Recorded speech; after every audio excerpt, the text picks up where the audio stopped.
Salut, je suis Sandra et je te souhaite la bienvenue sur le podcast qui va te donner envie de réaliser tes projets et même tes rêves les plus fous. Notre mission, t'apporter de l'inspiration. J'échange avec des femmes qui ont osé s'écouter. Choix de vie audacieux, parcours atypique, projets fous, elles nous dévoilent tout sans filtre. L'idée, à travers chaque épisode, c'est d'adoucir tes peurs pour les remplacer par de l'audace et de l'enthousiasme. Du mouvement, du bruit, de la fumée, laisse-toi entraîner par les locomotives. Caroline est parisienne et passionnée par le milieu de la restauration et de la food. Elle se lance dans le secteur de l'hôtellerie pendant plusieurs années et subit une importante pression de la part de son ancienne manager. Un jour, elle se réveille déprimée et le dos bloqué. Elle a alors ce fameux déclic. Elle décide de démissionner et de relever un gros challenge. Ouvrir sa franchise Spoke, une cantine feel good. Malheureusement, elle réalise que le PNL ne tient pas la route et qu'elle doit renoncer à l'ouverture de cette franchise. Gros coup dur, car ce sont 18 mois de travail acharné qui s'envolent en fumée. Vous le comprendrez très vite durant cet échange, la vie de Caroline a été ponctuée de grosses décisions professionnelles. Caroline n'est pas du genre à baisser les bras ou à s'apitoyer sur son sort. Elle est dotée d'un état d'esprit positif, d'une persévérance hors norme et sa vie professionnelle la passionne. Début 2017, elle fera une rencontre et son intuition lui fera immédiatement comprendre que cette personne marquera sa vie. Moins de 6 mois plus tard, elle quitte son job et se retrouve dans un avion direction l'Afrique du Sud pour un changement de vie total. Tiraillée entre une vie bien établie ou partir à l'aventure, la décision n'est pas simple et pourtant si évidente. Elle décide de dépasser ses peurs pour toucher du doigt cet épanouissement et ce sentiment de liberté qu'elle recherchait. Elle réussit à intégrer l'une des plus grosses boîtes au monde alors que trouver un job en Afrique du Sud est quasiment mission impossible pour une femme expatriée. Le témoignage de Caroline nous rappelle plusieurs choses. Que l'entrepreneuriat n'est pas la seule voie qui mène à l'épanouissement et à l'aventure, que nous sommes toutes responsables de nos choix et de notre réalité, que l'optimisme est une des clés pour affronter la vie et qu'écouter son cœur et son intuition nous permet de faire les bons choix.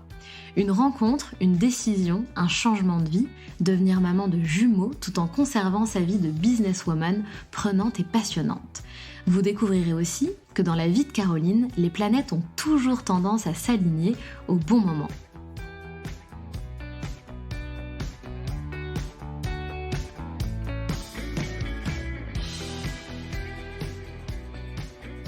Bonjour Caroline.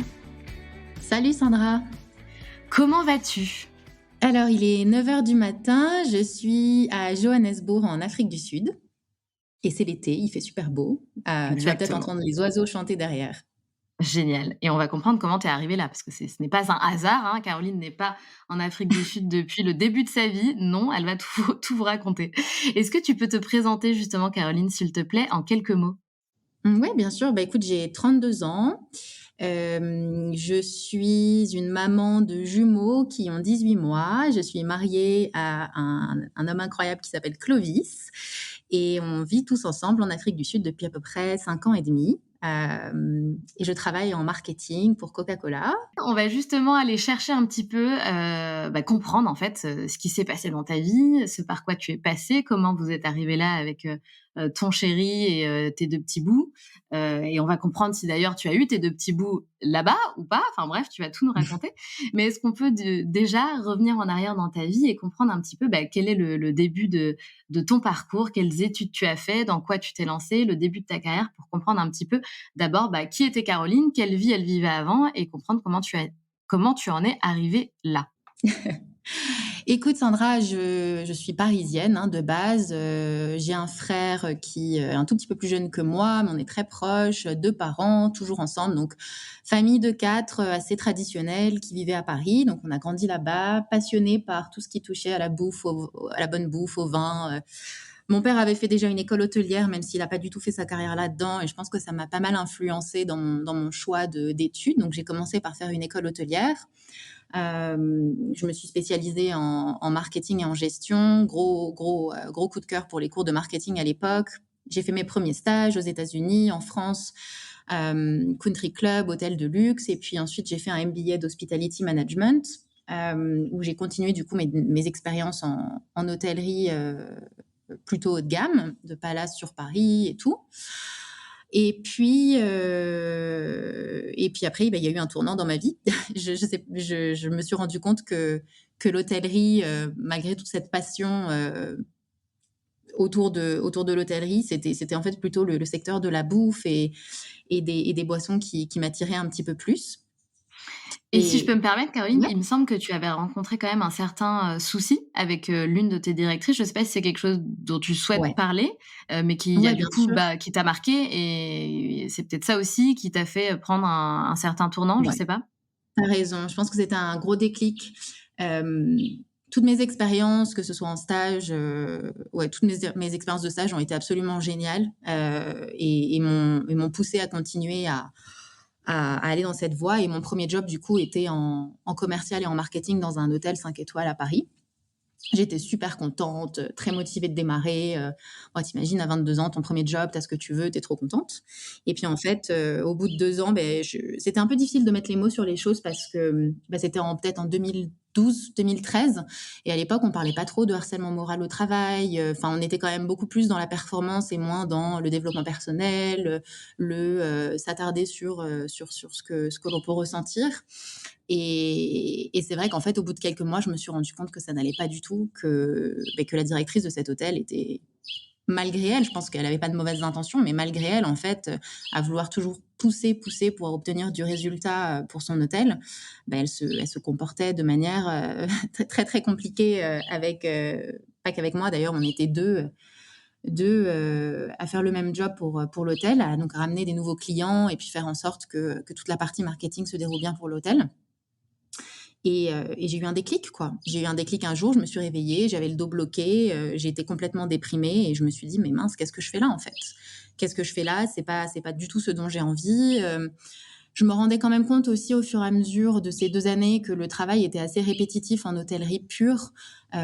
Aujourd'hui, je l'associe au fait que mais il faut quand même des investissements énormes en hôtellerie si tu veux, refaire tes chambres, apporter une innovation un petit peu importante. Et puis je rencontrais aussi pas mal de gens, des anciens de mes écoles. J'étais un petit peu plus dans le milieu de la restauration, de la food, et je me rendais compte qu'en fait ça m'attirait beaucoup.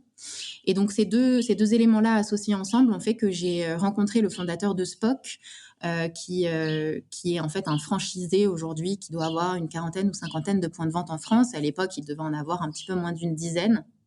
Ils étaient surtout dans le sud de la France, autour de Marseille. Et je me suis lancée dans le projet de devenir franchisée de Oui. Spock, pour ouvrir pour ouvrir un point de vente à Paris, et puis de manière, au bout de quelques années, en avoir plusieurs. Et le projet était top. J'ai bossé avec eux pendant un long moment. Et je me suis donnée à fond, quoi. Tu as une partie de formation où tu bosses en restaurant, tu as toute une partie où tu apprends du coup leurs recettes, une partie de gestion, que ce soit la gestion des stocks, la gestion compta, la gestion de tes employés dans le restaurant, parce que tu as une personne qui t'aide à faire la cuisine, une personne qui va être en service. Enfin, c'était vraiment une aventure formidable. En parallèle de ça, tu construis tout ton business plan, tout ton PNL, tu rencontres des banques, tu essayes de trouver le bon local. Tout ça vient avec énormément de difficultés, parce que d'un point de vue légal, tu as besoin par exemple d'une hotte pour pouvoir faire de la cuisine. Et c'est un truc auquel la franchise n'avait pas forcément pensé au début, parce que la majorité de ses plats étaient froids et il n'y en avait que quelques-uns qui étaient cuits. Et donc du coup, cette hotte n'était pas forcément tout le temps nécessaire. Et puis je pense que tu sais, quand tu n'as que quelques points de vente, tu t'arranges un peu avec avec le propriétaire du local, je pense que quand Ouais. tu es en province, c'est pas tout à fait la même chose qu'à Paris. Et en fait, à Paris, c'était très, très compliqué. Il fallait passer à travers des assemblées générales, il fallait demander des exceptions. Tout ça prend des mois et des mois. Donc, quand tu prends un bail, tu peux pas te permettre de perdre 3 mois, 6 mois, 9 mois de loyer sans avoir la certitude que tu peux démarrer comme ça. Et si jamais tu prends en charge un local qui a déjà cette hotte, ton local prend peut-être 3 à 5 fois la valeur du local que tu avais en tête, en fait, par rapport au PNL que je travaillais et les échanges que j'avais avec le franchiseur. Donc, en fait, au bout d'un an et demi, j'avais trouvé le bon local. Avec un passage de fou, c'était sur la place de la République, avec beaucoup de Ah passages, ouais, une sortie de métro devant. Enfin, vraiment, c'était génial. tout, vraiment tout collait très, très bien. En fait, je me suis rendu compte que malheureusement, le PNL tenait pas la route. Et quelques jours j'avais eu mon feu vert de la banque aussi, donc ça c'était génial. Donc vraiment tous les éléments arrivent ensemble. Et là, je me suis rendu compte en fait que j'ai passé 2 nuits à ne pas dormir. J'ai passé mes 2 nuits sur Excel. Je renversais mon PNL dans tous les sens. Je me disais: «Mais comment je peux faire pour améliorer ma marge? Comment je peux faire ou augmenter mon chiffre d'affaires?» Et en fait, je me suis juste dit que si je rentrais là-dedans, déjà, tu sais, tu t'engages en général pour, je crois que c'était 5 ans ou 7 ans, je me souviens plus, mais quand tu rentres comme ça dans des systèmes de franchise, tu t'engages pour un certain nombre d'années. Waouh, c'est hyper Hem, stressant. donc c'est quand même stressant. Ouais. Et quand tu te rends compte que du coup ton PNL, tient qu'à moitié la route, même si tu as une confiance en toi de fou, que tu as un entourage, de dingue, parce que bon, j'avais mon père qui là-dedans a été absolument, incroyable, dans toute l'aide, parce que bon, c'était quand même une décision un peu folle, hein. Tu quittes ton CDI, tu quittes, ton début de carrière, bien ficelé après des études, et là tu te dis: «Je me lance en entrepreneuriat», et puis ton père te dit: «OK, je te suis». Il t'aide Heureusement et d'ailleurs.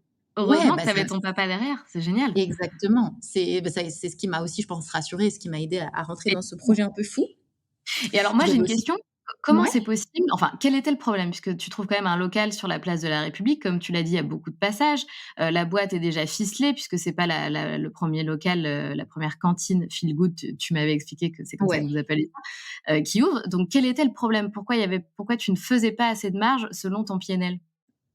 Le loyer était beaucoup, beaucoup trop cher, et puis il fallait installer une hotte, et le coût de cette hotte représentait un capex hyper important qu'il fallait après amortir sur plusieurs années. Et tout ça, D'accord. en fait, a affecté, bah, du coup, mes projections, et le nombre de clients que tu espères avoir par jour, avec ton ticket moyen, bah, ça, tu peux pas le changer. Enfin, c'est des datas sur lesquelles tu as travaillé, et si tu as des coûts en plus qui viennent s'amortir, bah, tu prends un risque qui est vraiment, qui est vraiment, plus important.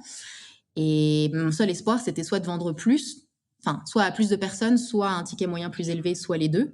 Mais c'était un risque qui était vraiment énorme. Je me souviens plus des chiffres exacts, tu vois? Mais on parlait peut-être de devoir vendre 3 fois plus, tu vois? Ah là là, Que d'accord. tu Couteau vois? sous Enfin, la gorge, c'était enfin horrible. voilà, Mmh exactement. mh. Donc c'est exactement ça que je me suis dit. Je me suis dit: «En fait, tu ne peux pas vivre tous les jours de ta vie avec le couteau sous la gorge pendant 5 Mmh. ans». C'est sûr. Et donc après 18 mois, beh, j'ai dû appeler mon franchiseur, et c'était horrible parce que par rapport à lui, déjà, je me sentais mal, et puis par rapport à moi, avoir mis 18 mois de travail là-dedans, je le vivais comme un échec. Je me disais: «Mais mince, j'en avais tellement envie, c'était exactement, ce qui me parlait», tu vois? Je me voyais vraiment, me lancer et avoir mes restaurants pendant, voilà, toutes ces années.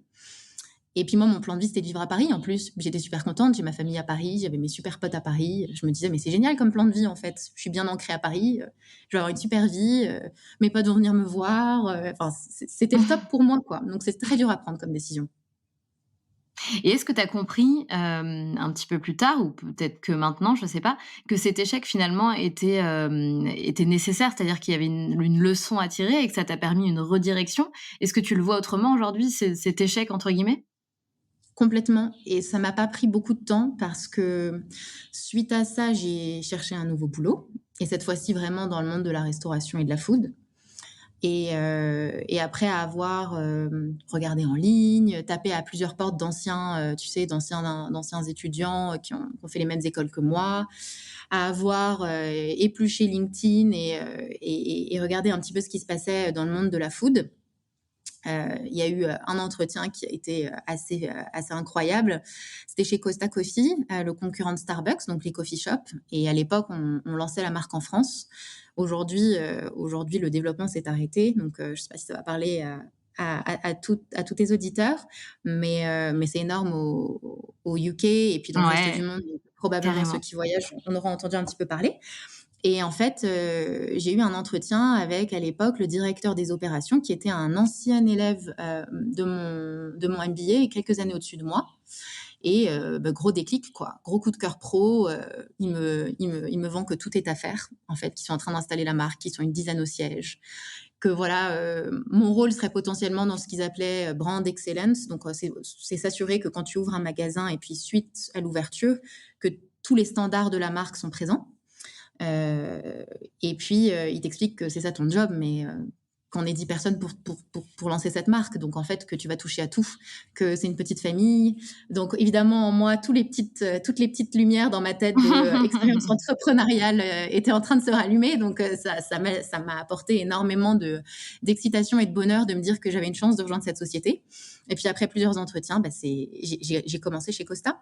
Et après quelques mois, ils m'ont proposé de rejoindre l'équipe marketing. Et c'est là qu'en fait, je me suis vraiment rendu compte que le marketing était clairement ma passion. Tu vois, je m'en étais rendu compte dans ce que je faisais déjà un petit peu en hôtellerie, à travers les cours que j'avais eus, mais là, de le mettre en application sur du café, sur des ingrédients, de la nourriture, de l'innovation food, c'était vraiment...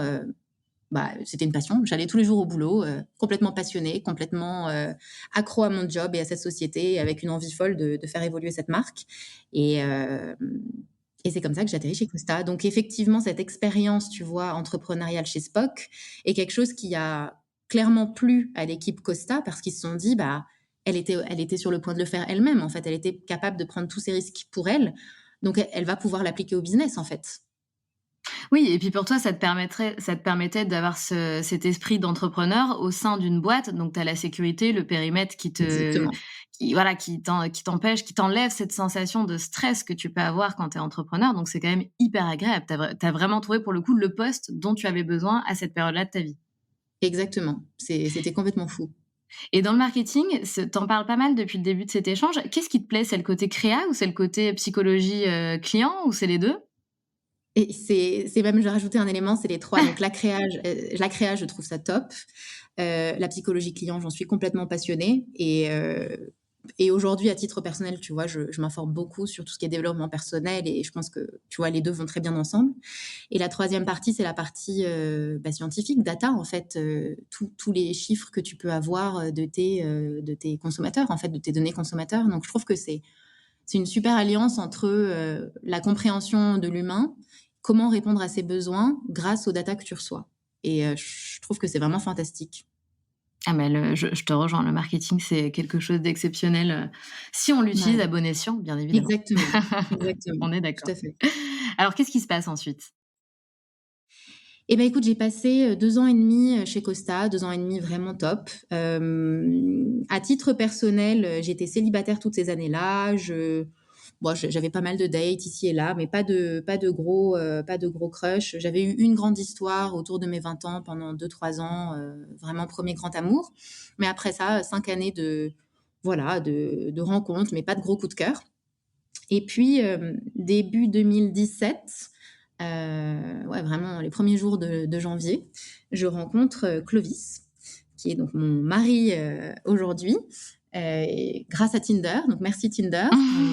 Chacun a ses expériences, je pense, sur ce genre d'app, mais en ce qui me concerne, Mais c'est malgré cool, c'est beaucoup... bien de le dire. Tu sais, Ouais, souvent on dit: «Non mais attends, est-ce qu'on peut vraiment rencontrer quelqu'un sur les applications?» Bah oui, en ouais, 2022, clairement, ça mais fait partie oui, de notre vie, quoi. c'est clair. Et puis j'ai plein d'exemples autour de moi. J'ai plein d'autres amis d'ailleurs qui ont fait leur vie avec des rencontres sur ces applis. Donc oui, il y a beaucoup de rendez-vous qui ne fonctionnent pas. Mais bon, écoute, avec Clovis, ça a été assez incroyable. Gros déclic aussi en le rencontrant. Je crois que je suis le type de personne qui sait très vite si ça va fonctionner ou pas, que ce soit dans le boulot, que ce soit dans la vie perso. Enfin, je ressens très, j'ai un instinct, je pense, sur ma manière de lier avec les gens. Je sais d'avance si je vais lier avec eux ou pas. Et c'est très rare que je me trompe, je crois, là-dessus. Et avec Clovis, j'ai très vite compris qu'il allait avoir quelque chose de très fort. Bon, maintenant, est-ce que ça allait durer ou pas? Ça, c'est une autre chose, mais je savais qu'en tout cas, ça serait quelqu'un qui marquerait ma vie.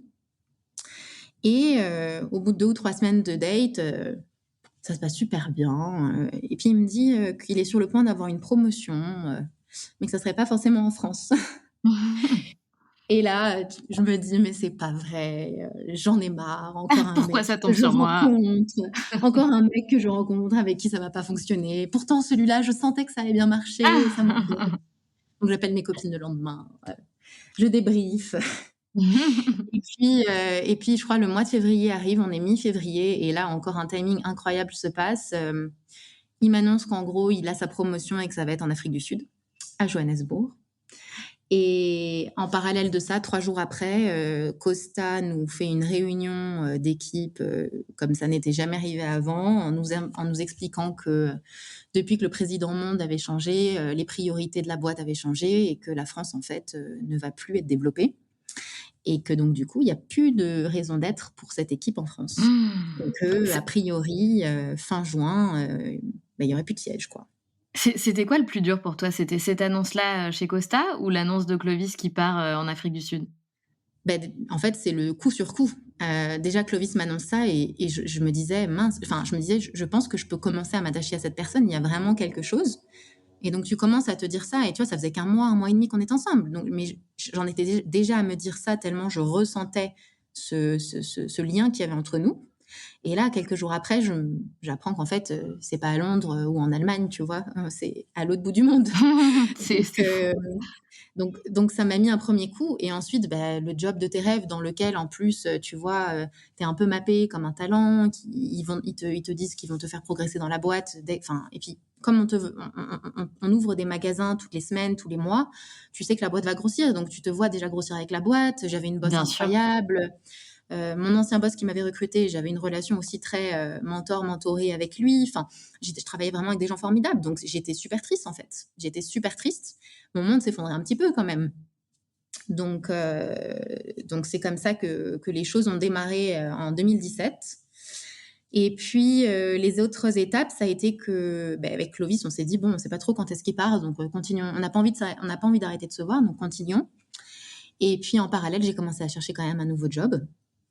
Je crois qu'au bout de 1 ou 2 mois, ouais, ça devait être fin mars, j'avais retrouvé un super job, chez Food Cherry à l'époque, donc même type de boîte que Frischti. Je sais pas si ça parle, un petit peu aux auditeurs, mais c'est de la livraison de petits plats, à domicile.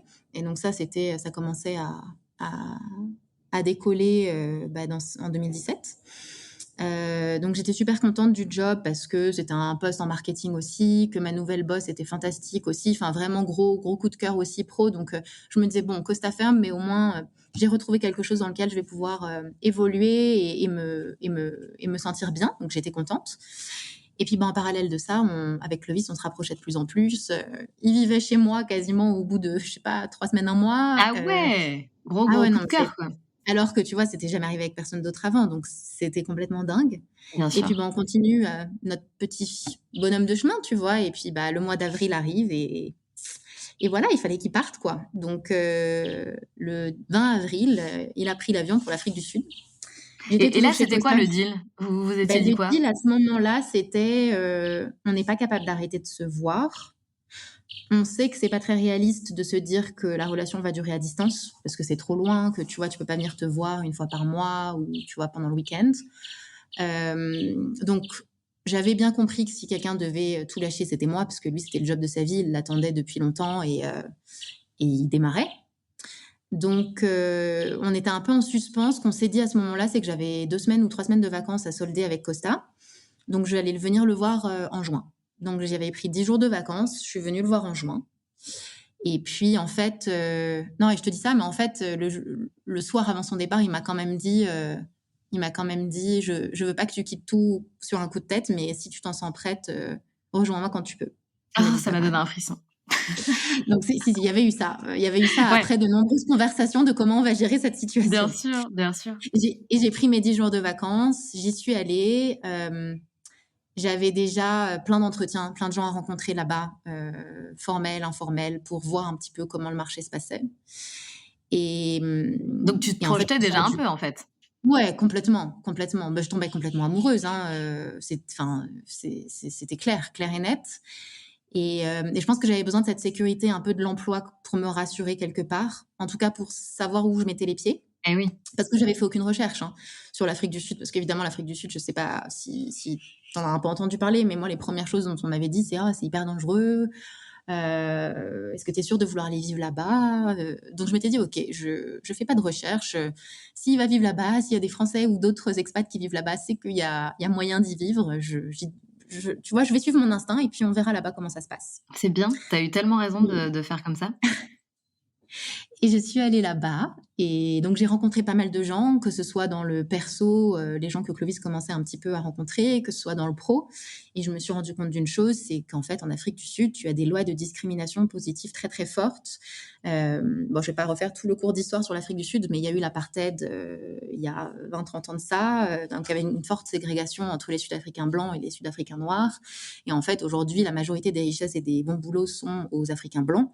Et donc, il y a énormément de boulot qui est fait pour que les Sud-Africains noirs et les colorés puissent avoir accès à l'emploi, à l'éducation et grandissent plus vite. Et je sais pas, la proportion de la population est énorme. Il y a peut-être 90 ou 90% de noirs pour 5% de blancs, tu vois. Enfin, noirs et colorés. Donc, l'idée, c'est de vraiment rétablir une balance équitable entre les différentes cultures du pays. Mais donc, ce qui fait que pour moi, en tant que personne étrangère, déjà pour un Sud-Africain blanc, aujourd'hui, c'est très difficile de trouver un boulot intéressant en Afrique du Sud et bien payé. Mais alors, pour une étrangère, c'est encore plus difficile. Donc, je me rends compte de ça. Donc là, encore une grosse étape, encore un gros challenge qui s'offre à moi. Et je comprends aussi que je ne vais pas pouvoir chercher à distance et qu'il me faut absolument un visa parce que si tu n'as pas un visa, déjà, les boîtes n'essayent même pas de te suivre et de te donner ta chance. Donc, t'as pas besoin d'avoir un emploi pour avoir un visa? Non, allez, tu peux te créer ton visa toi-même si tu réponds à une skills particulière, à une compétence D'accord, particulière. OK. Voilà, et à l'époque, j'avais utilisé la langue française, si tu veux. Donc, qui n'avait D'accord, rien à voir avec le marketing, mais qui m'avait permis, en tout cas, d'avoir mon visa et de pouvoir postuler tranquillement. OK, Voilà. super.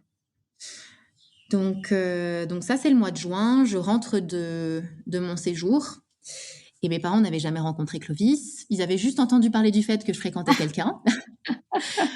Ils savaient qu'il partait en Afrique du Sud. Mais donc, en gros, le point, c'était, bon, bah, en fait, il faut que je rappelle Food Chéri et ma future boss incroyable et que je lui dise qu'en fait, ma situation a changé et que malheureusement, je dois la lâcher. Donc, déjà, je me sentais hyper mal, je culpabilisais à fond. Ensuite, je devais en parler à mes parents et donc là, je stressais énormément parce que j'avais un peu un complexe de je vais les abandonner, tu vois. Enfin, j'allais déjeuner chez eux une fois par semaine. Si c'était pas un déjeuner, Ah j'allais dîner oui! chez eux. Je suis D'accord. proche de mes parents, je Ouais, suis ouais. proche de, tu vois. Mon frère vivait à Londres et en plus avait une volonté de vivre à l'étranger, donc je me suis dit mince, leur deuxième enfant les abandonne. Et puis je suis proche d'eux et j'adore passer du temps avec eux. Pareil avec mes grands-parents qui vivent à Paris. C'était compliqué pour moi de leur annoncer tout ça. Et donc toutes ces décisions arrivent. En parallèle de ça, évidemment, je lance mon visa. Et en fait, mes parents ont trop bien réagi. C'est Mes parents génial ont ça. super bien réagi. C'est-à-dire, Ils ils m'ont t'ont dit dit quoi? ils m'ont dit qu'ils se doutaient qu'un jour, potentiellement, je le rejoindrais si ça durait. Donc, qu'ils Ah! étaient quand même Ils étonnés ont sur le timing. senti, ils ont senti. Ouais, mais ils étaient quand même étonnés sur le timing. Mais ils m'ont dit, en gros, c'est ta vie, quoi. Il faut que tu kiffes ta vie, donc vas-y, quoi. Et puis, on est là pour te soutenir s'il y a quoi que ce soit. C'est marrant parce que dans tout ce parcours-là, dans toute, cette partie de ta vie que tu nous racontes, on voit que tu aimes quand même être dans une vie assez, carrée, enfin, que les choses soient assez safe, mais quand même, les prises de risques font aussi partie de ta vie et de ta personnalité et c'est assez marrant, enfin, de voir c'est paradoxal et en même temps, c'est nécessaire. Je pense que tout le monde aime, avoir un petit peu d'aventure dans sa vie, un petit peu de prise de risque, mais est-ce que finalement, c'est pas ce qui te plaît le plus? Je crois que tu as complètement raison. Et je pense que ça vient de l'éducation que j'ai reçue qui est assez carrée, qui était assez stricte, tu vois, aussi quand j'étais ado.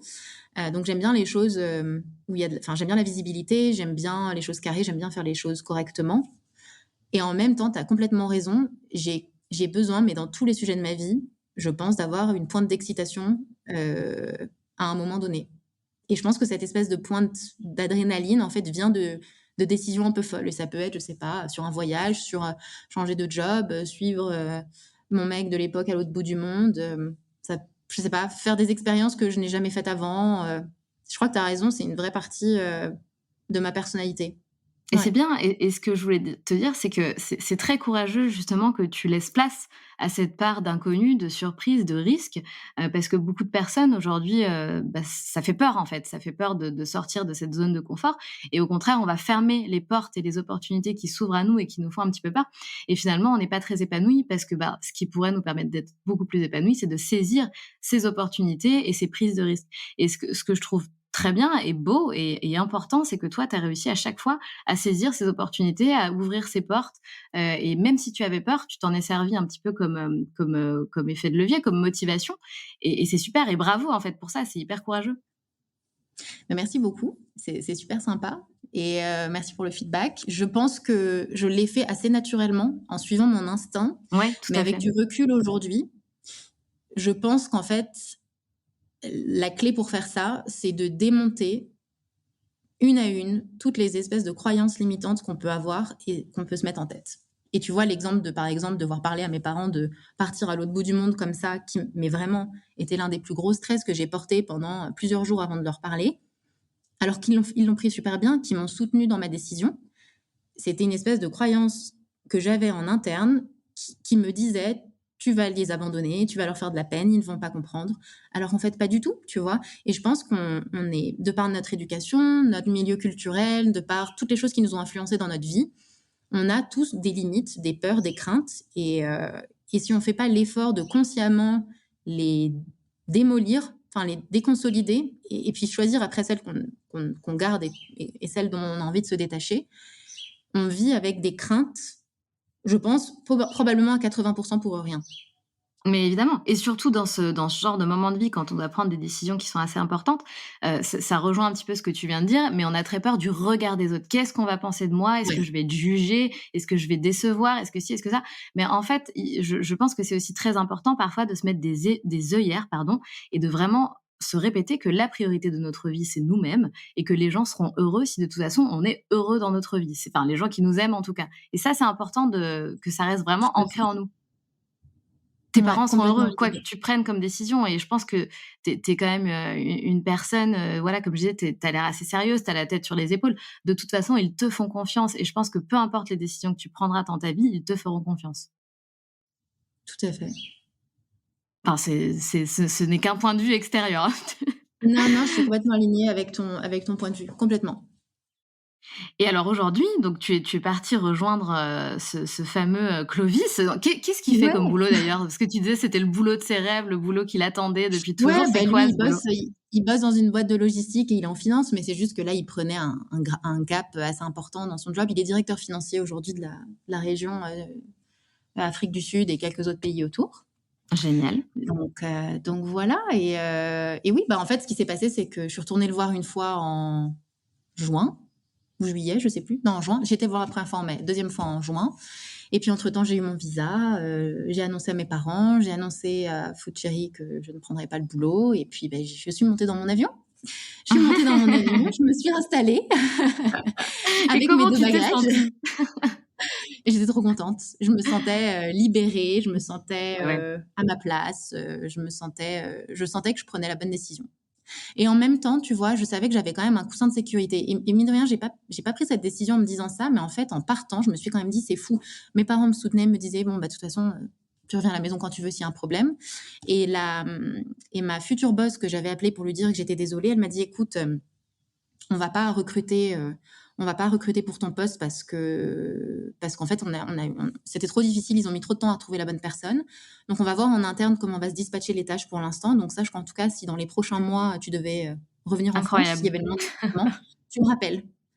Et donc, c'est un truc de fou. Enfin, je me suis dit, mais c'est toutes les planètes s'alignent, c'est quand même un Ouais, truc incroyable. complètement. Et voilà, et donc je suis arrivée là-bas et j'ai mis 3 mois à retourner ciel et terre, à parler à je sais pas combien de centaines de personnes, sur LinkedIn, en interview formelle, informelle.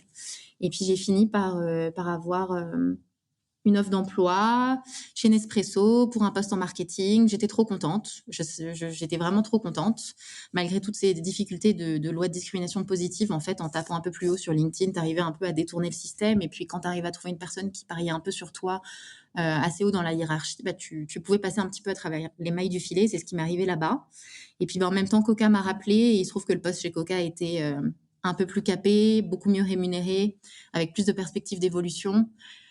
Et donc voilà, au bout de quelques jours, j'ai dû annoncer, encore une décision pas facile, les pauvres chez Nespresso qui pariaient sur moi. J'ai dû leur annoncer au bout de quelques jours. C'est toujours quelque chose qui me met mal à l'aise, en fait, de devoir annoncer comme ça, un changement de direction à des gens, mais tu vois, ça s'est bien passé aussi, ils ont compris.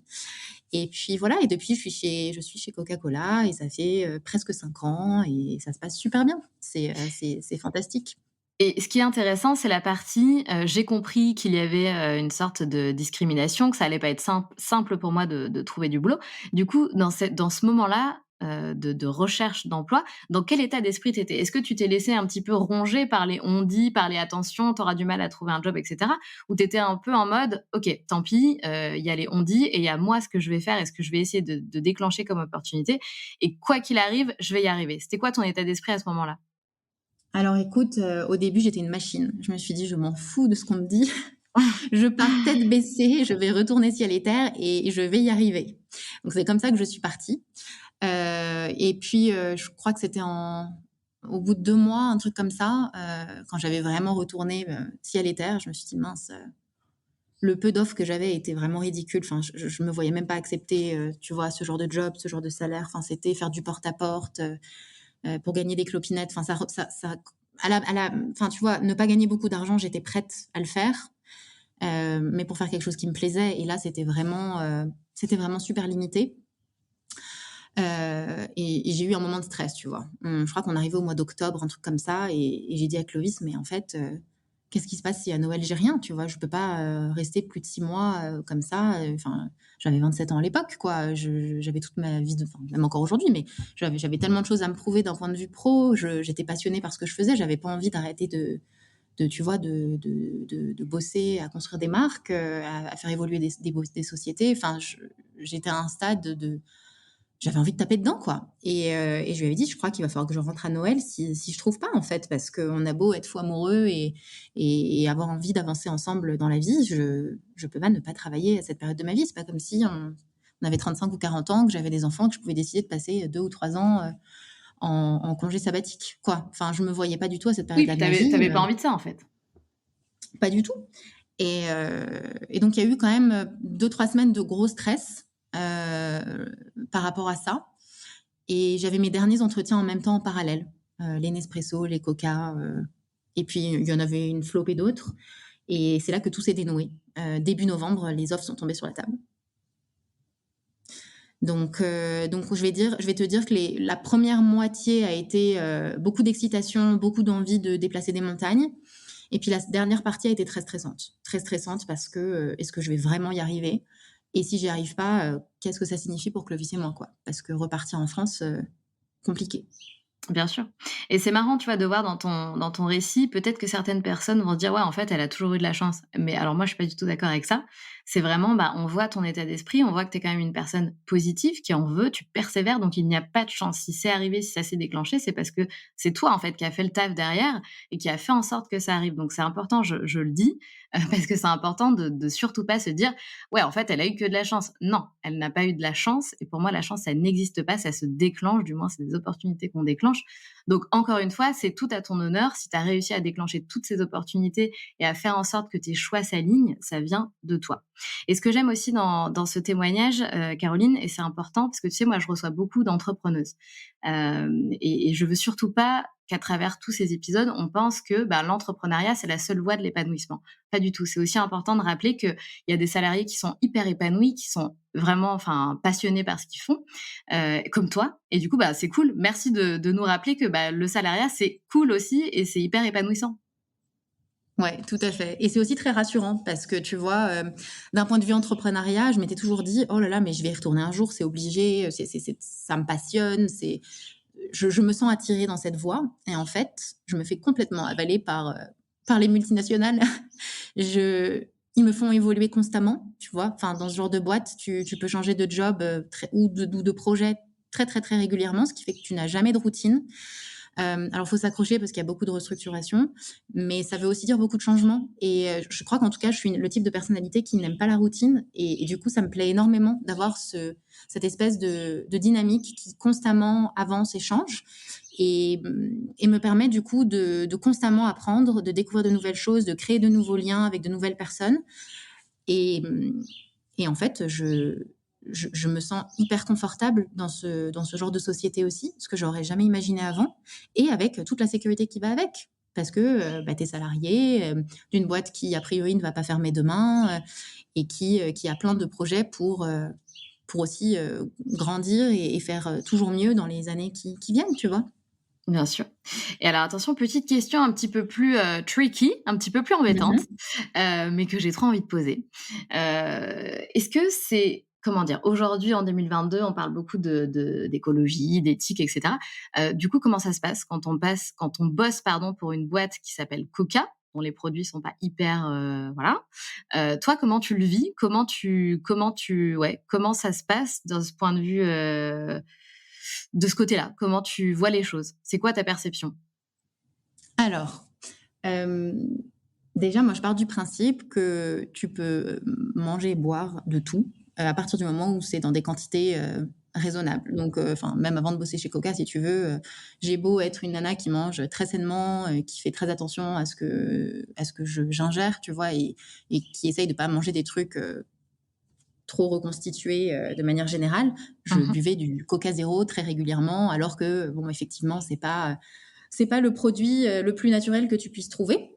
Mais je pars du principe que voilà, une fois de temps en temps, c'est OK. Et c'est comme si tu te dis j'ai envie de manger un paquet de bonbons ou envie de me faire un McDo une fois de temps en temps. Bon, c'est pas idéal, mais à partir du moment où ça t'apporte un peu de bonheur et que ça te plaît, pourquoi pas, tu vois. Donc ça, c'est Mmh. mon point perso.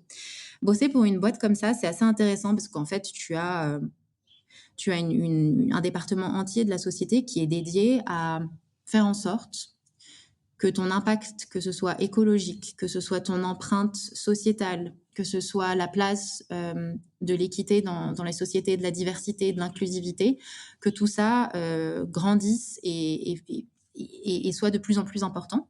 Donc, en fait, d'un point de vue éthique, je pense que c'est le genre de boîte qui sont le plus éthiques possible, en tout cas envers leurs employés et envers leurs consommateurs dans leur communication, parce que c'est une obligation, sinon ils auraient des procès constamment.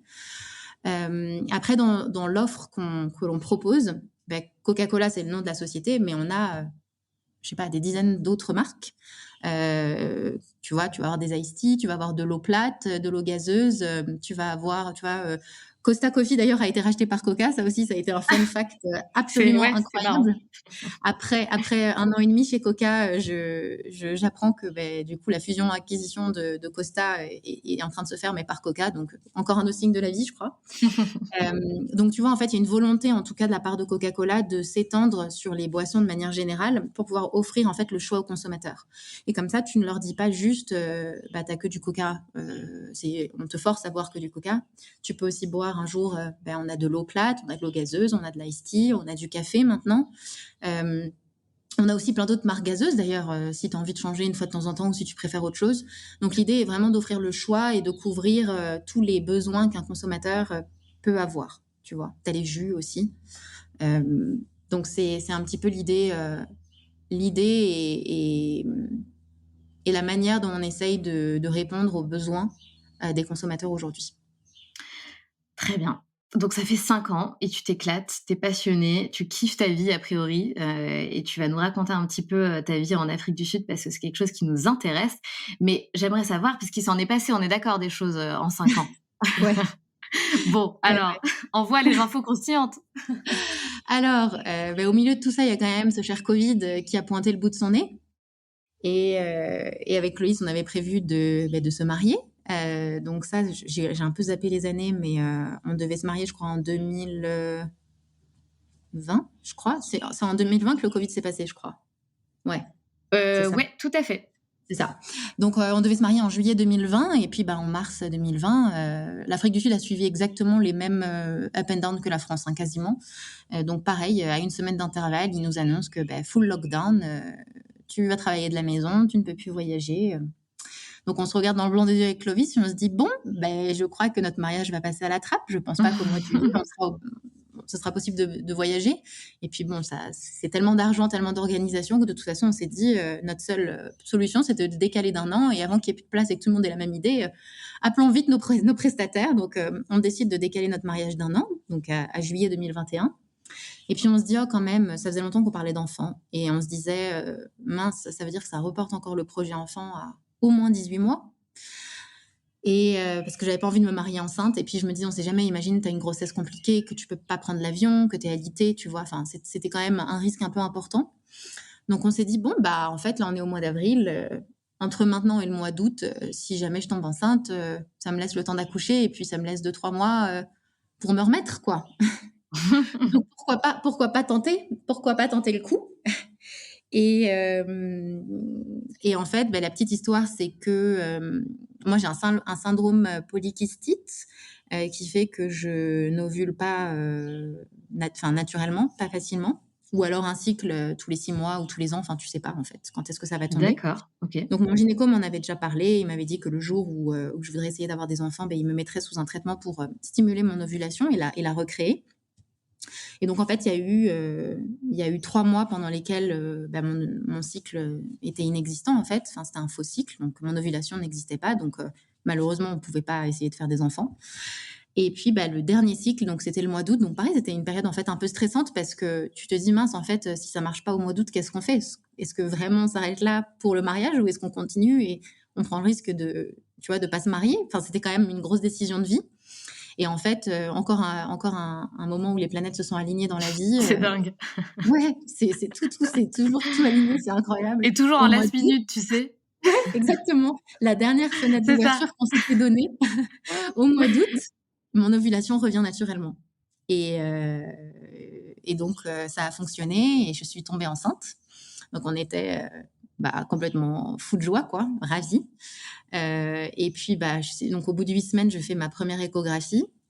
Et donc, on voit le premier petit cœur battre, donc beaucoup d'émotions. Et puis là, le gynéco rigole et puis dit, bon, je vais quand même vérifier qu'il n'y en ait pas d'autres, parce que bon, on ne sait jamais. Puis on se regarde en rigolant avec Ah Loïs.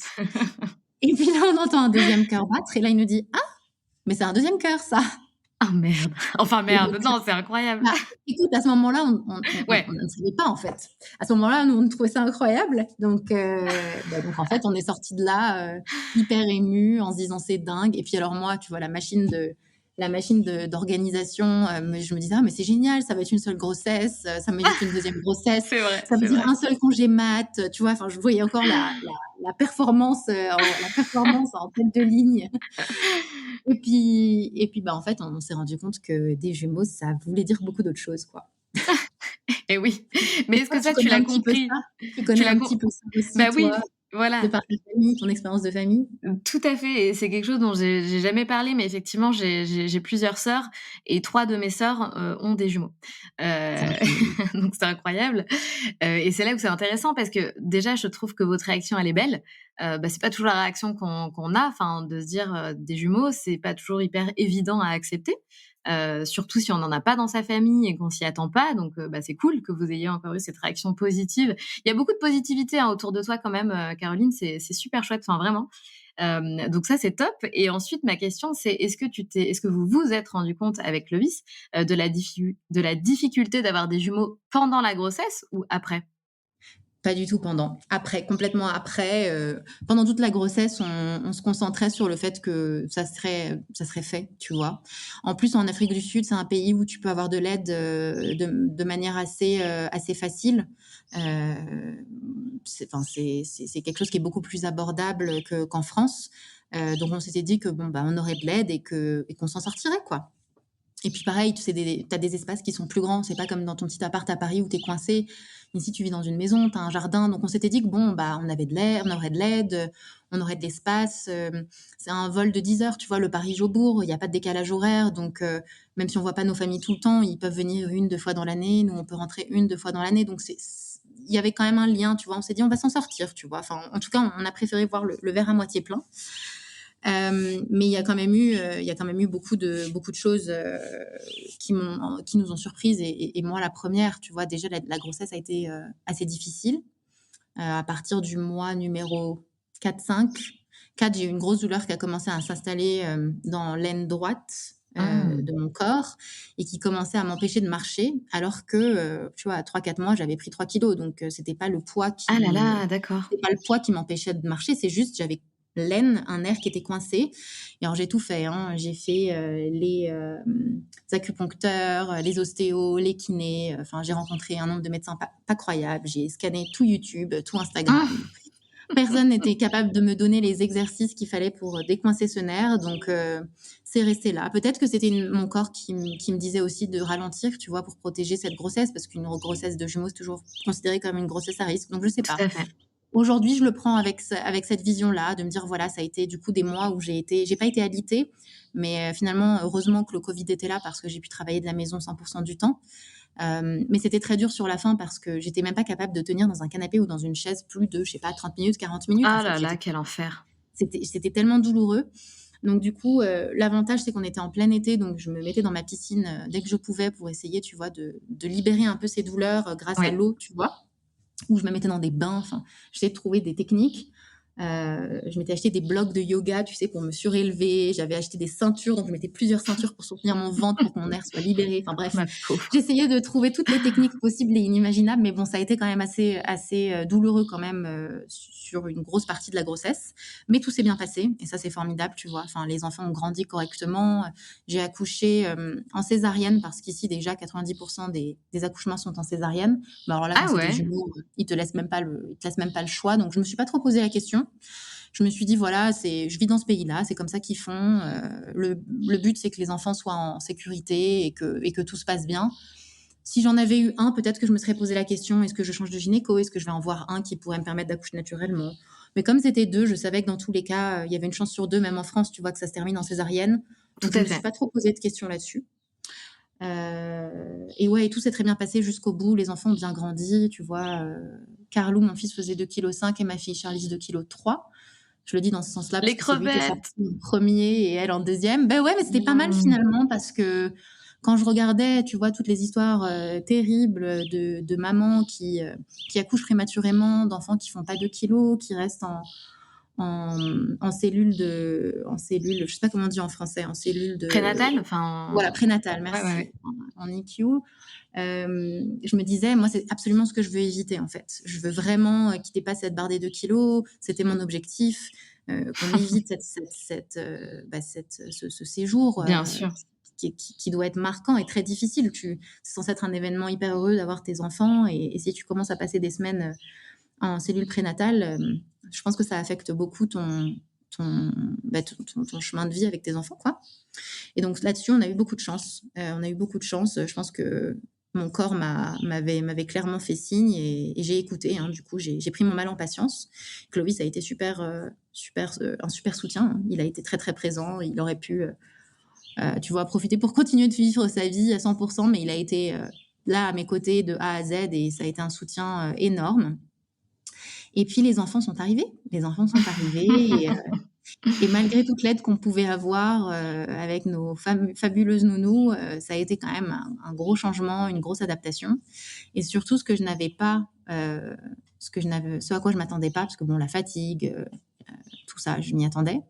Mais en fait, j'avais pas du tout anticipé le fait que les deux pourraient pleurer en même temps et que du coup, je ne pouvais pas me diviser en deux. Et comment je fais en fait pour répondre aux besoins de mes deux enfants? Et tu fais quoi? Tu choisis celui qui pleure du coup en premier, et puis quand le deuxième se met à pleurer, tu reposes celui qui pleure pour t'occuper de l'autre. Enfin, ça a été quelque chose qui m'a beaucoup affectée émotionnellement parce que je ressentais beaucoup de culpabilité. Je me disais, mais comment je peux faire pour leur apporter mon amour à tous les deux en même temps, en fait? C'était vraiment compliqué. Donc j'avais plein de petits systèmes. J'en avais un en porte-bébé, l'autre dans mes bras, porte-bébé dans une poussette, coincé dans un lit avec un sur mes genoux, l'autre sur un couffin. Enfin, voilà, j'ai un peu testé toutes les techniques quand j'étais seule. Mais ça m'a mis beaucoup de temps à dépasser ce sentiment-là. Et puis, en fait, je me suis rendu compte aussi que les pleurs ont continué à m'affecter longtemps. Je pense que c'est pour cette raison-là, avec du recul. Je pense que c'est parce que j'avais l'impression de ne pas pouvoir leur donner en même temps, tu vois, ce sentiment d'amour et de rassurance. Tu sais, en fin de journée, au moment où tu as tous ces pleurs de décharge qui arrivent notamment. Et du coup, j'ai l'impression que j'ai été assez marquée par les pleurs. Et j'associe vraiment les pleurs comme un maman, maman, tu n'arrives pas à répondre à mon besoin. Maman, maman, tu n'arrives pas à être une assez bonne mère pour me comprendre, tu vois. Et ça, maintenant, je commence, je sais pas si je l'ai dépassé à 100%, mais en tout cas, je le comprends et je suis beaucoup plus en paix avec. Mais c'est quelque chose qui a été vraiment, qui a été un poids et ça m'a pris du temps à le décortiquer. tu vois? Et c'est peut-être aussi, en voyant ton profil, ta personnalité, c'est beaucoup de tu aimes avoir le contrôle sur ta vie et là, du coup, c'est un contrôle que tu n'as pas. Donc Tout à c'est fait. effectivement apprendre à je dis pas que c'est simple, hein, mais c'est ce côté où on dit: «Je lâche prise», ça fait partie des cercles qui sont hors de contrôle, donc je fais de mon mieux et j'accepte que je fais de mon mieux et effectivement, tu sors de ce côté performance, le tu sais, le la bonne élève, 100%. vouloir être parfaite et cetera, et c'est pas évident quand on est rodé comme ça toute sa vie, c'est je comprends la difficulté du coup que tu as ressentie, mais c'est aussi se dire: «Bah, je fais de mon mieux» et c'est OK en fait, c'est OK de pas pouvoir toujours tout contrôler. Exactement et complètement alignée avec ton feedback et c'est exactement ça. Et aujourd'hui, alors, comment tu gères ta vie de maman, de businesswoman, de femme? Comment ça se passe votre vie, en Afrique du Sud? Eh ben, écoute, on commence les journées assez tôt en Afrique du Sud. Donc, on va se lever autour de 6h30, on va s'occuper des enfants, on va les déposer à la crèche. On part au boulot et puis, bah, j'ai de la chance d'avoir une nounou qui est là, jusque, 19h, tu vois? Donc, que je rentre, que Clovis et moi rentrions avant ou pas, au moins on a de l'aide. Donc en fait, chaque moment qu'on a le soir avec les enfants est vraiment un moment de pur bonheur parce qu'on a la chance d'avoir ce soutien. Tout à Ce fait. qui fait qu'on n'est pas dans une situation à éteindre des feux constamment. Bon, maintenant, ils ont 18 mois, donc ils sont plus faciles, plus grands, tu vois, ils sont un peu plus indépendants. Mais en tout cas, dans les premiers mois, ça a été une aide fantastique parce que plutôt que d'éteindre des feux, il y avait 2 paires de bras à tout moment, en fait. Que ce soit avec Clovis, que ce soit avec la nounou, que ce soit Clovis et la nounou. Et ça nous a permis à tous les deux bah, de continuer du coup notre boulot sans avoir trop de concessions à faire. Alors, tu as toujours évidemment les rendez-vous chez le pédiatre, les vaccins, les petits soucis de dernière minute, mais grosso modo, ce soutien a été vraiment important. Et Oui, puis voilà, mais vous après, avez pas de famille sur place, vous êtes seuls aussi, non, il mais faut le ils sont venus rappeler. nous voir. Ils sont venus nous voir de temps en temps. Mmh. Et voilà, donc c'est vraiment le système d'aide sur place ici sur lequel on se repose beaucoup, et qui nous apporte cette sérénité d'esprit. Et puis bon, moi j'ai aussi une flexibilité du travail qui est assez importante. Je peux continuer à bosser de la maison, je peux aller au bureau. Donc pendant longtemps, j'ai continué à bosser de la maison pour aussi profiter d'eux, un max. Et puis quand ils ont commencé à avoir 1 an et qu'ils étaient un peu plus indépendants, qu'ils marchaient, j'ai commencé à retourner au bureau plus fréquemment parce que c'est quelque chose qui m'apporte aussi beaucoup d'énergie. Mais j'ai cet avantage-là. Donc, s'il y a un jour, tu vois, c'est plus pratique que je reste à la maison pour m'occuper d'eux parce que je sais que, tu vois, je vais finir très tard mes meetings et si je veux les voir avant qu'ils se couchent, bah, je sais que je peux le faire, tu vois. Et ça, c'est quelque chose qui est fantastique. Mais je pense que c'est une histoire de choix et de priorité, tu vois. Aujourd'hui, on investit une grosse partie de ce qu'on gagne dans de l'aide pour, pour, euh, pour profiter du temps qu'on a avec nos enfants de manière hyper qualitative. Et ensuite, c'est une histoire de choix au bureau, hein. C'est, est-ce que tu décides de prendre des calls après 18h ou pas? Oui, Oui. non, souvent, pas souvent. Heu, est-ce que tu décides de rentrer plus tôt et de réouvrir ton ordinateur plus tard? Est-ce que tu décides juste de rentrer plus tôt et de commencer plus tôt le matin? C'est juste des choix, en fait, c'est des choix. Ouais. Oui et puis est-ce que tu décides de conserver ta vie professionnelle, qui me semble très importante, Ouais. pour une femme, pour s'épanouir, totalement. Après c'est mon opinion, hein, enfin c'est Ouais. chacune est différente, enfin et en plus de ça, on évolue, tout au long de notre vie, nos priorités changent, donc ça veut rien dire. Peut-être qu'aujourd'hui c'est une priorité pour toi, mais peut-être que dans 5 ans ça le sera plus et c'est important si ça l'est, si c'est vraiment une priorité aujourd'hui dans ta vie, c'est important de nourrir ce domaine-là qui est donc le Tout à domaine fait. professionnel pour que tu te sentes pleinement épanoui, même s'il y a des difficultés qui vont avec. Exactement. Et c'est effectivement important pour moi. Bah oui, bah tout à fait, mais et je le comprends, je l'entends, enfin je te rejoins là-dessus et c'est je voilà, c'est tout à ton honneur, je trouve, de conserver du coup, bah, toutes les parties de ta vie et d'essayer de jongler et de trouver l'équilibre qu'on essaie tous et toutes de trouver Ouais, et c'est pas toujours facile. tout à Bon, en tout fait. cas, vous êtes heureux, c'est le bon choix de vie, vous êtes là où vous devez être, vous êtes épanoui, vous êtes bien. On est super bien. Ça va peut-être changer. Peut-être qu'on devra changer de ville, de continent à un moment. Ah ah! Peut-être l'année prochaine. Il y a des il y a Ah des ah! il y a des petits points d'interrogation. Mais on est très heureux ici et c'est pour ça qu'on a essayé de pousser le plus possible, en tout cas, les évolutions de carrière de l'un et de l'autre ici. Parce que, ça concordait vachement bien Et en plus de ça, on a un groupe de potes top. On s'est créé une super vie. Il y a une communauté de Français qui est très importante. Je t'ai pas dit ça sur Johannesburg. Et en plus de ça, c'est un hub de voyage incroyable, que ce soit en Afrique du Sud, le pays lui-même, ou tous les pays autour. Tu vois, tu es juste à côté de Maurice, des Seychelles, du Botswana, de la Namibie, du Mozambique, enfin, que ce soit en termes de safari, de destinations paradisiaques. T'as Zanzibar, enfin, c'est fou en fait. C'est fou et on n'aura vraiment pas eu le temps de tout faire sur ces 5 années. Mais tu peux y passer toute ta vie et faire des voyages incroyables non-stop. Et du coup, tu te vois voyager et aller sur d'autres continents. Pour toi, c'est pas un problème de changer de vie comme ça, je sais pas, tous les 5 ans ou tous les 10 ans? Mais C'est quelque chose qui te plaît? écoute, au tout début, quand je suis arrivée, hein, je pensais qu'on allait rester 2 ans en Afrique du Sud et qu'on rentrerait en France. Toujours cet attachement très fort aux amis, à la famille. Et puis en fait, au bout d'1 an, on s'est rendu compte de la qualité de vie qu'on avait ici.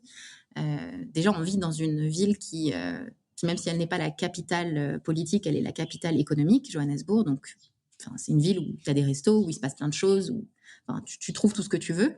Mais en même temps, tu vis un peu presque à la campagne parce que tu vis dans une maison en ville, au calme, avec un jardin. Donc, tu as un peu tous les avantages et les inconvénients de... Enfin, tu as tous les avantages plutôt, tu as tous les avantages sans les inconvénients de vivre avec tout ce qu'il te faut dans un cadre assez paradisiaque. Il fait beau toute l'année, tu as très peu de pluie, tu as de l'ensoleillement tous les jours. C'est des températures qui montent pas au-dessus de 30 degrés en plein été, donc c'est pas non plus étouffant. Il n'y a pas de décalage horaire avec la France. Enfin, je te dis, on a découvert tout ce voyage, donc on s'est dit, waouh, en fait, ce pays est incroyable, il faut qu'on prolonge. Et donc, en fait, Clovis a un peu monté les échelons dans son job, moi aussi. On avait 2 sièges qui étaient assez importants pour la région subsaharienne à ce moment-là, moi maintenant pour la partie continent en entier. Et donc, on a continué à créer notre vie ici. Mais au bout d'un moment, bah, il faut aussi un petit peu regarder ce qui se passe. Et pour moi, il y a toujours des possibilités d'évoluer. Donc, on pourrait rester encore plus longtemps. Mais Clovis, il va finir par stagner à un moment. Et ça fait un moment déjà qui ralentit le prochain step parce qu'on est très bien et parce qu'on avait les enfants en très bas âge. Mais si l'opportunité se propose, tu vois, dans quelques mois ou l'année prochaine, c'est quelque chose qu'il faudra qu'on regarde. Et évidemment, on n'ira que quelque part où j'ai un siège aussi et où il y a des possibilités pour moi. Et aussi une destination qui n'est pas complètement non plus folle, parce que maintenant, on a les enfants. Tu vois, ça aurait été il y a quelques années, on aurait pu aller n'importe où. Je pense qu'aujourd'hui, on n'ira pas dans un pays trop sale ou avec trop de maladies. Enfin, on fera quand même assez attention à là où on atterrira, je pense, tu vois. On n'ira pas en Inde, par Mmh. exemple. Ça, c'est sûr. Ah oui, oui, je Euh, comprends. mais on verra. On est ouvert aux opportunités et on verra ce qui se finalise. En tout cas, merci. Merci pour tout ça. Merci pour, toute cette honnêteté, cette authenticité et d'avoir partagé ton témoignage avec nous et puis merci pour les chants d'oiseaux parce que franchement, c'est d'un agréable c'est un truc de dingue. C'est génial, vraiment. Bon, c'est cool. Bah, écoute, je suis ravie, Sandra. Merci pour cette opportunité. C'est une nouvelle expérience et comme je disais, c'est vraiment chouette de faire de nouvelles choses. Donc, merci de m'avoir apporté cette possibilité. Alors, ce n'est pas terminé. Si tu es allé au bout des épisodes que tu as écoutés du podcast des locomotives, puisque Caroline m'a dit qu'elle en avait écouté quelques-uns, euh, il y a toujours 3 questions rituelles à la fin de chaque épisode. Et donc, c'est très bien si tu n'es pas allé au bout et que tu ne les connais pas. Comme ça, je vais rajouter un petit peu de surprise à ta vie et de lâcher prise, hein. Tu n'as pas le contrôle peut-être, donc ça, c'est très bien. Mais peut-être que tu les connais. Alors, la première question, c'est est-ce que tu as un mantra dans la vie? Est-ce que tu as une phrase que tu aimes particulièrement et qui te guide un petit peu dans ta vie? Ouais, alors je sais pas si c'est vraiment un mantra, mais c'est un peu une philosophie de vie quand même. C'est quelque chose que j'essaye d'appliquer en tout cas le plus souvent possible. Je pars du principe que nos pensées créent nos émotions et nos sentiments. Et que si on veut être rempli d'émotions et de sentiments les plus agréables possibles, c'est notre responsabilité de déconstruire un petit peu les pensées négatives que notre cerveau peut créer. En tout cas, tu disais: «Je pars du principe que». Et je veux juste Oui. dire oui, mais c'est un fait. C'est-à-dire qu'effectivement, les pensées, enfin les émotions sont toujours suscitées par une pensée. Et ça, c'est vrai, c'est quelque chose qui voilà, c'est pas Enfin, tu vois, c'est une vérité. Ouais. Je tiens à le préciser. Et c'est vrai que c'est très important de se le rappeler pour justement essayer de transformer son système de pensée. Donc, merci pour ce petit rappel. Petite fille, est-ce que tu avais un rêve en particulier? Alors, mes parents me disaient que je voulais être vendeuse de chaussures rouges. Alors, je n'en ai aucun C'est souvenir, une mais c'est ce qu'on blague? dit de moi. Je te jure, c'est fou, Attends, mais non? c'est dingue! Parce que du coup, on fait le lien avec Coca-Cola, on est d'accord? Ouais, c'est dingue, non? Donc il y a ça et sinon, ado, mon rêve, c'était, de faire l'école hôtelière et d'être, directrice générale, tu vois, d'un palace. Mon rêve, Ouais. c'était, d'accueillir du monde dans les conditions les plus formidables, de délivrer une expérience comme ça, incroyable. Bon, ça a changé comme tu le vois, mais j'adore toujours recevoir du monde, tu vois? Recevoir, avoir du monde, faire à manger pour les gens, donc je pense qu'il y a toujours ce petit reste qui est là. Et dernière question, c'est quoi pour toi être une locomotive? Ouais, je pense que c'est avancer, quoi. Suivre son instinct, avancer, mettre ses peurs de côté. Avancer, avancer, avancer. Très bien, ça me va, c'est validé. Caroline, je te remercie encore une fois. Je te souhaite que du bonheur, du succès et tout ce que tu veux, qui arrive dans ta vie arrive. Beaucoup de belles choses et je te dis à très bientôt. Tout pareil, énormément de succès et de bonheur pour toi, Sandra. Merci beaucoup et bonne journée. À bientôt. Salut Caroline, à bientôt. C'est la fin de cet épisode et j'espère qu'il t'a plu. Si tu as envie de laisser 5 étoiles sur Apple Podcast ou Spotify, surtout n'hésite pas. Merci pour ta fidélité et on se retrouve mardi prochain pour un nouvel épisode. Pense à rejoindre la communauté Les Locomotives sur Instagram pour toujours plus d'inspiration, de motivation et de good vibes.